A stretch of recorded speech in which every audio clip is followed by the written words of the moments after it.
Hello, আমি জামিলে হালদার আবার একটা ছোট্ট মিনি ব্লগ নিয়ে তোমাদের সামনে চলে এসেছি। আজকের মিনি ব্লগটা কিন্তু তোমাদের খুব উপকার লাগবে, বিশেষ করে যারা বাগান করছো, যারা ঘরে ব্যালকানিতে বাগান করছো, ছোট্ট ছোট্ট শখের বাগান যেটাকে বলে। সেই বাগানে যখন পোকামাকড় লেগে যায়, ফুল ফোটে না, কি করব কি না করব সেই নিয়ে ভাবনায় পড়ে যাই।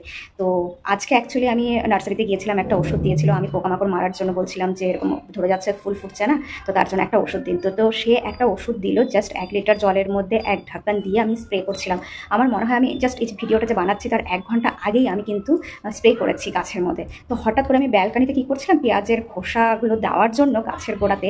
তো সেই পেঁয়াজের খোসা নিয়ে যখনই ব্যালকানিতে আসলাম, তখন দেখি কি ব্যালকানির নিচে কালো কালো কালো কালো ছোটো ছোটো কী জিনিস। আমি বললাম হাওয়াতে বোধহয় চলে এসছে কিছু একটা, চলো তোমাদেরকে দেখিয়ে দেবো। আমি শুধু মুখে বলবো না, দেখিয়ে দেবো প্র্যাকটিক্যালি। এখনও ব্যালকানিতে সেই ছোটো ছোটো পোকাগুলো, যেগুলো গাছে হয় না, সাদা সাদা এক ধরনের পোকা, যেটা সাদা ধরনের আস্তরণ করে, আর সেটা মানে গাছকে একদম পুরো নষ্ট করে দেয়, পুরো কুকড়ে কুকড়ে আসে পাতাগুলো। প্লাস হচ্ছে আমাদের যে কড়িগুলো থাকে সেগুলোকে পুরো খেয়ে নেয়, নষ্ট করে দেয়, পাতা নষ্ট করে দেয়, গাছ যথারীতি নষ্ট হয়ে যায়। কিন্তু এটা অনেকেরই জানা আছে, সেটা যারা চাষ মানে এই বাগান করো।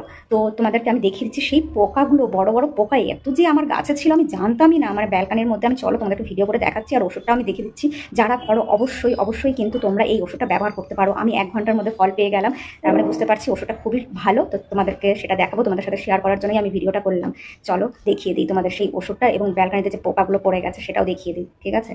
তো দেখো, এই হচ্ছে ওষুধটা, নামটা তোমরা নিশ্চয়ই দেখতে পারছো, ঠিক এই নামটা। এই ওষুধটার জাস্ট আমি এই যে ঢাকনটা আছে, এই ঢাকনের 1 ঢাকনের মধ্যে, মানে 1 ঢাকনটা আমি 1 লিটার জলের মধ্যে দিয়ে তারপরে কিন্তু স্প্রে করেছি। আর পোকা দেখো, চলো দেখাচ্ছি। এই যে আমি যখন ব্যালকানিতে আসলাম, এই যে দেখো, মানে পুরো ব্যালকানিতে এরকম ছোটো ছোটো ছোটো ছোটো পোকা দিয়ে ভর্তি। দেখো, মানে আমি পা যে রাখবো, এই যে চলছে এখনও, মানে গাছ থেকে ওরা বেরিয়ে আসছে।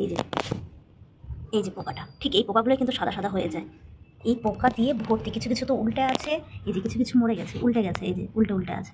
মানে ব্যালকানিতে আমি পা রাখতে পারছি না, এত পোকা। মানে 1 ঘন্টার মধ্যে দেখো, তোমরা নিজেরাই বুঝতে পারছো, পুরো পোকা, ছোটো ছোটো ছোটো ছোটো পুরো পোকা। দেখো, পা যে ফেলবো সে ফেলার জায়গা নেই। এই যে পোকা, পোকা দিয়ে ভর্তি, মানে যথারীতি সব পোকা, মানে যে মানে ওখান থেকে দেখো, জাস্ট দেখো, পুরো ব্যালকানি আমার ভরে গেছে পোকাতে, সব ধরনের পোকা। গাছের মধ্যে তাহলে কত পোকা হয়েছিল, যার জন্য ফুলও ফুটছিল না। তোমরা কিন্তু এই ওষুধটা অতি অবশ্যই ব্যবহার করতে পারো। আমি কিন্তু ফল পেয়ে গেছি, সেই ফলটা তোমাদের সামনে তুলে ধরলাম। তোমরা কিন্তু নিয়ে এসে অবশ্যই গাছে লাগাতে পারো, যাদের গাছে আমার মতন ঠিক এই অবস্থাটা হয়েছে। তো চলো, টাটা, বাই বাই, আবার দেখা হবে।